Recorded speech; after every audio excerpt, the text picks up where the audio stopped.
পুঁজিবাজার দেশের অর্থনীতির জন্য খুবই গুরুত্বপূর্ণ, সেটা বারে বারে উঠে এসছে এবং আমি এটা সবসময় বিশ্বাস করি যে একটি দেশের অর্থনীতি শুধুমাত্র মানি মার্কেটের উপর ডিপেন্ড করে চলতে পারে না। Capital market is actually the driver. এবং পুঁজিবাজারের উন্নয়নে কথা যদি আমরা চিন্তা করি, বঙ্গবন্ধু 1972 সালে দেশের অর্থনীতি পুনর্গঠন করার জন্য বেশ কিছু প্রতিষ্ঠানকে জাতীয়করণ করেছিলেন। তখন কিন্তু সেই পরিস্থিতিতে অর্থনীতিকে স্থিতিশীল করার জন্য খুবই গুরুত্বপূর্ণ পদক্ষেপ সেটি ছিল।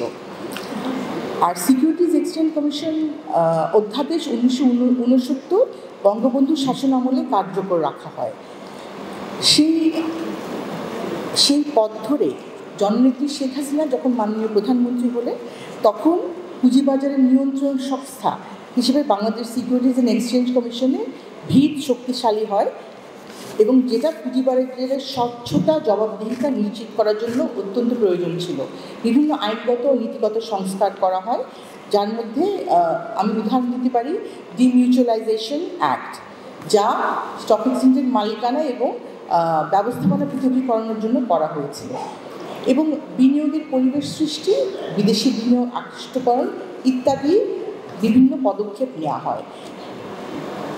প্রযুক্তিগত উন্নয়নের কথা তো আমাকে বলতেই হবে, কারণ ডিজিটাল বাংলাদেশ না হলে কিন্তু আমরা আমাদের যে অনলাইনে ট্রানজ্যাকশনগুলো সেগুলো তো কখনোই হতো না।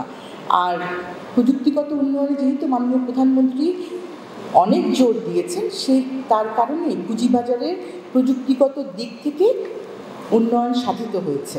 অনলাইন ট্রেডিং সিস্টেম এসছে, অটোমেটেড ট্রেডিং প্ল্যাটফর্ম এসছে, অনলাইন রিপোর্টিং সিস্টেম ইত্যাদি চালু হয়েছে। আপনারা এগুলো সবই জানেন, আমি শুধুমাত্র একটু মনে করে দিচ্ছি। কিন্তু আমার যেই তথ্য উপাত্ত আমি দেখেছি, এই মে মাস 2024 তারিখের সিডিবিএল-এর তথ্য অনুযায়ী সেখানে নারীদের বিও হিসাবের সংখ্যা কিন্তু অনেক কম, 24% মতো টোটাল বিও অ্যাকাউন্টে, এবং বিনিয়োগের পরিমাণও যথেষ্ট কম। আমরা জানি নারীরা ঘরে বাইরে সর্বত্রই ঠিকভাবে হিসাব রাখেন এবং তারা রিয়েলিস্ট। ওনারা বায়বীয় কথা আমার মনে হয় অনেক কম চিন্তা করেন, কারণ তাদেরকে সংসার চালাতে হয়। অনেক নারীকেই আমি দেখি যে তারা সাংঘাতিকভাবে মাল্টিটাস্কিং করতে পারেন, এবং এখানে যারা উপস্থিত আছেন আমার বোনেরা, তারা তো এটার সাথে এগ্রি করবেন। প্রত্যেকেই কিন্তু আপনারা যথেষ্ট মাল্টিটাস্কিং করেন, যেটা হয়তো আমাদের ভাইদের পক্ষে করা সম্ভব না কখনোই। নারীর অংশগ্রহণ বৃদ্ধির জন্য আমি দেখেছি বিসেকের অনেকগুলো পরিকল্পনা এবং অনেকগুলো পদক্ষেপ ওনারা নিয়েছেন, আমি তাদেরকে সাধুবাদ জানাই।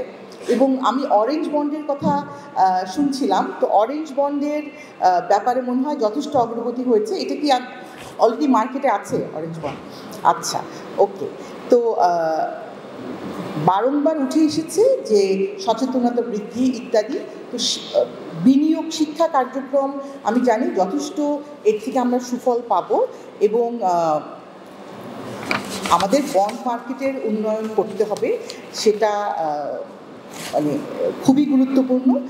আর গ্রিন বন্ডের কথা উঠে এসেছে, আমি ব্লু বন্ডের কথাও বলবো, যেহেতু আমি সমুদ্র পাড়ের মানুষ, সেজন্য ব্লু বন্ডের কথাটা আমি বলতে চাই এখানে। আর অর্থায়ন ব্যবস্থা, এসএমই, সিএসএমই, এদের জন্য অর্থায়ন ব্যবস্থার বিষয়টা আরও জোর দিতে হবে।